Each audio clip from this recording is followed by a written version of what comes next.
안녕하세요. 레버리지 랜드에 오신 것을 환영합니다. 2024년 2월 6일 화요일, 오늘의 증시 날씨. 여긴 비 오고 저긴 해 뜨고. 미국 증시가 파월의 발언 속에 추가 하락했다. 저번이랑 똑같은 말을 했을 뿐인데 3월의 금리 인하 가능성은 희박해졌고, 첫 금리 인하는 사실상 2월로 미뤄지는 분위기다. 그럼에도 불구하고 필라델피아 반도체는 나홀로 1.37% 상승하며 건재함을 과시한다. 실적이 떠받쳐주다 보니 매크로 환경 따윈 눈에도 안 보인다.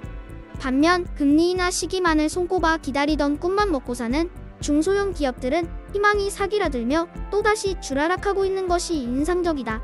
중소형 종목들을 추종하는 러셀 2000 지수는 이제 고점 대비 하락률 마이너스 21.48%까지 내려앉으며 나스닥이 연일 신고가를 경신하고 있는 경사스러운 분위기에도 불구하고 혹독한 시련의 겨울이 길어지고 있다.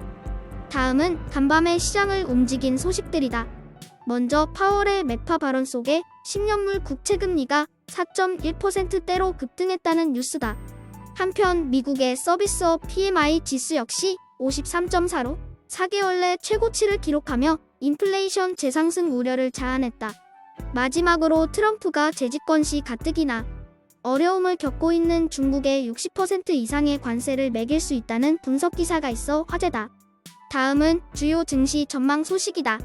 먼저 CME 패드워치에서 제시하는 3월의 금리 인하 가능성이 16.5%까지 감소했다. 한편 골드만삭스는 CNBC에 출연한 파월의 발언을 두고 5월까지도 금리를 내릴 것 같지 않다며 6월에 50bp 금리 인하 가능성을 제기했다. 마지막으로 파이낸셜 타임즈는 설문조사 결과 투자자들의 40% 이상이 중국을 투자가 불가능한 나라라고 보고 있다며 중국 증시에 대해 바닥까지 떨어진 심리를 적나라하게 보여주고 있다.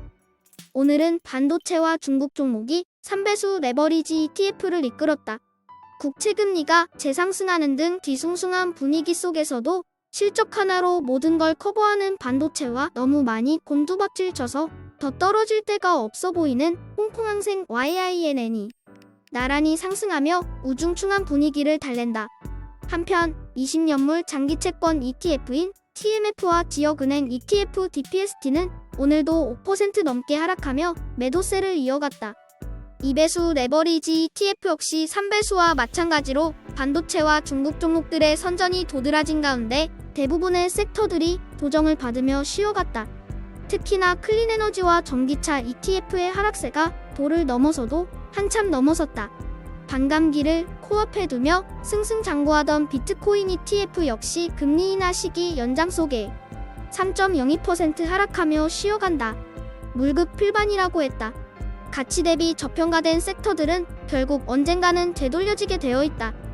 3배수를 역으로 추종하는 곡버스 ETF가 주식 병합 위기 속에서 한숨 돌리며 쉬어갔다. 하지만 이제는 반도체의 반자만 나와도 이가 갈리는 곡버스다. 인공지능이 대단한 건 알겠는데 너무 앞서가는 거 아니냐며 불만이 가득한 곡버스. 끌어낼 명분이 필요한데 실적과 가이던스가 빵빵하니 뭐라 할 말도 없다.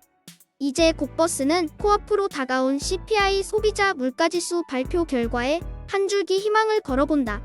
다음은 불즈 ETN의 15개 개별 종목들 소식이다.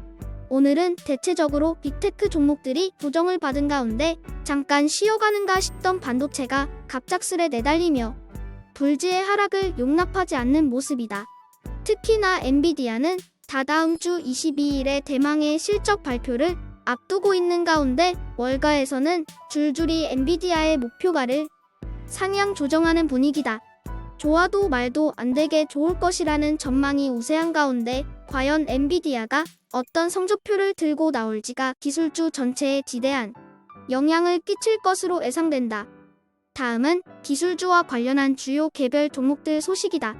먼저 애플의 비전 프로에 대한 호평이 이어지고 있는 가운데 투자자들 사이에서는 벌써부터 내년에 출시될 비전 프로 2를 기대하고 있는 분위기다. 한편 테슬라에 대한 목표가가 줄줄이 하향 조정되고 있는 가운데 오늘은 SAP로부터 테슬라 전기차의 구매 중단, 악재까지 터지며 슬럼프가 길어지고 있는 테슬라다. 마지막으로 골드만삭스가 엔비디아에 대한 목표가를 기존의 $625에서 무려 $800까지 올려잡았다. 보나마나 실적이 좋게 나올 건데 그냥 사라는 얘기다. 오늘의 추천 종목은 전고체 배터리 기업인 솔리드 파워다. 최근 테슬라를 비롯한 전기차 종목들의 조정이 길어지며 배터리 관련 기업들도 덩달아 조정을 받고 있다.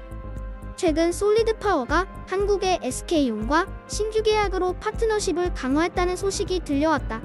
전고체 전지는 2030년까지 10배 이상 커질 것이라는 월가의 전망이다.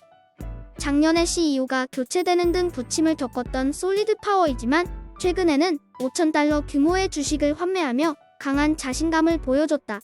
중소형 종목들의 주가가 조정을 받고 있는 지금이야말로 이처럼 전도유망한 종목들을 매수할 절호의 기회가 아닐까 하는 생각에 다시 한번 소개해보는 솔리드 파워. 전고체 배터리 기술 분야의 선두 개발 기업인 솔리드 파워를 오늘의 템먹어 후보 종목으로 강력 추천해본다. 항상 강조하지만 쌀 때 사는 게 진짜 실력이다. 좋을 때 사는 건 동네 꼬마도 한다. 남들이 좋다고 생각할 땐 이미 너무 비싸져서 못 산다는 사실을 기억하자. 여름옷을 겨울에 살 줄 아는 슬기로운 투자자가 되자. 한 가지 죄송한 말씀을 드려야 할 것 같습니다. 제가 내일 새벽에 가족 여행을 가는 관계로 당분간 영상을 못 올릴 것 같습니다. 아마도 2주 정도 자리를 비워야 할 것 같고 2월 22일 목요일에나 다시 인사드릴 수 있을 것 같네요.